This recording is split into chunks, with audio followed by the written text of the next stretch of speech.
ಎಲ್ಲರಿಗೂ ನಮಸ್ಕಾರ. Welcome back to my YouTube channel. ಇದು ನೋಡಿ, ಹೊರಗಡೆಯಿಂದ ಬರೋಬೇಕು, ನಾವು ಸಾಕಿಲ್ಲ ಇದನ್ನು. ಇದು 1 ವರ್ಷದ ಹಿಂದೆ ನಮ್ಮ ಮನೆಗೆ ಮರಿ ಇತ್ತು, ಅವಾಗ ಬಂದು ಹೋಗ್ತಾ ಇತ್ತು. ಸರಿ ಅಂದ್ಬಿಟ್ಟು ಸ್ವಲ್ಪ ಹಾಲು ಹಾಕಿ ಕಳಿಸ್ತಾ ಇದ್ವಿ. ಅದು ಹಾಗೇ ಪ್ರಾಕ್ಟೀಸ್ ಆಗಿಬಿಟ್ಟು ನಮ್ಮ ಮನೆಗೆ ಬಂದು ಹೋಗೋದಕ್ಕೆ ಶುರು ಮಾಡ್ಕೊಳ್ತು. ಆವಾಗಲಿಂದ ಇದು ಆಗಿಬಿಟ್ಟಿದೆ ನಮ್ಮ ಮನೆಯಲ್ಲಿ. ಎಲ್ಲ ನಿಂದದು ಇಷ್ಟಾಯಿತು ಹಾಂ, ನೋಡಿ ಇದೆಲ್ಲ ನಿಂದೇನೆ, ನೋಡಿ ಇದೆಲ್ಲ ನಿನಗೆ ತರಿಸಿರೋದು. ಖುಷಿ, ವೆರಿ ಗುಡ್ ಇಷ್ಟ ಆಯ್ತಮ್ಮ.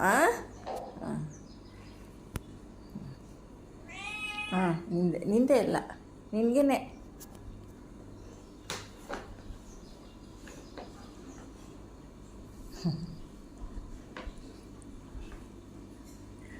ನಾವು ಏನು ಮಾಡ್ತೀವಿ, ಹೊಟ್ಟೆ ತುಂಬಿರೋರಿಗೆ ನಿನ್ನೆ ಕರೆದು ಹೊಟ್ಟೆ ತುಂಬ ತಟ್ಟೆ ತುಂಬ ತುಂಬಿ ತಿನ್ನಿ ಅಂತ ಬಲವಂತ ಮಾಡ್ತೀವಿ. ಆದರೆ ಅದು ತಟ್ಟೆಲಿ ಹಾಗೆ ಉಳಿದೋಗುತ್ತೆ.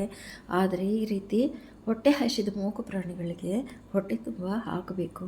ಆವಾಗ ಅವುಗಳಿಂದ ನಮಗೆ ಒಂದು ಖುಷಿ ಸಿಗುತ್ತೆ, ಅವಕ್ಕೂ ಸಂತೋಷ ಆಗುತ್ತೆ. ಅವುಗಳಿಂದ ನಮಗೆ ಒಂದು ಧನ್ಯತಾ ಭಾವನೆ ಸಿಗುತ್ತೆ. ನಮಗೆ ಏನೋ ಒಂದು ರೀತಿ ಅವು ಖುಷಿ ಪಡ್ತವೆ.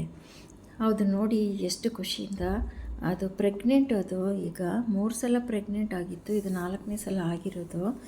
ಈ ಸಲ ಅದಕ್ಕೆ ಕ್ಯಾಟ್ ಫುಡ್ ತರಿಸ್ಕೊಟ್ಟಿದ್ದೀನಿ. ಮೊದಲೊಂದು ಸಲ ತರಿಸ್ಕೊಟ್ಟಿದ್ದೆ, ಮತ್ತು ನಾವು ಮನೆ ಖಾಲಿ ಮಾಡಿ ಹೋದರೆ ಅದಕ್ಕೆ ತೊಂದರೆ ಆಗುತ್ತೆ ಅಂದ್ಬಿಟ್ಟು ಸ್ಟಾಪ್ ಮಾಡಿದ್ದೆ. ಆದರೆ ಈಗ ಮನಸ್ಸು ತಡೀಲಿಲ್ಲ, ಸರಿ ಅಂದ್ಬಿಟ್ಟು ಈಗ ತರಿಸ್ಕೊಟ್ರೆ ನೋಡಿ ಯಾವ ರೀತಿ ತಬ್ಬಿಕೊಂಡು ಕೂತಿದೆ. ಅಷ್ಟು ಖುಷಿ ಆಗಿಬಿಟ್ಟಿದೆ ಅದಕ್ಕೆ. ಅದು ಖುಷಿ ಪಟ್ಟಿದ್ದು ನೋಡಿ ನಮಗೂ ಸಹ ಎಷ್ಟು ಖುಷಿ ಆಗಿಬಿಡ್ತು ಅಂತಂದರೆ ತುಂಬಾ ಖುಷಿ ಆಯಿತು.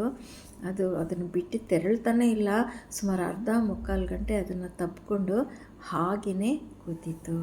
ಮೂಕ ಪ್ರಾಣಿಗಳನ್ನ ಓಡಿಸ್ಬಾರ್ದು. ಅವಕ್ಕೆ ನಮ್ಮ ಕೈಲಿ ಎಷ್ಟಾಗುತ್ತೋ ಅಷ್ಟು ಆಹಾರ ಕೊಟ್ಟು ಕಳಿಸಿದ್ರೆ ಅವಕ್ಕೂ ತುಂಬ ಖುಷಿಯಾಗುತ್ತೆ.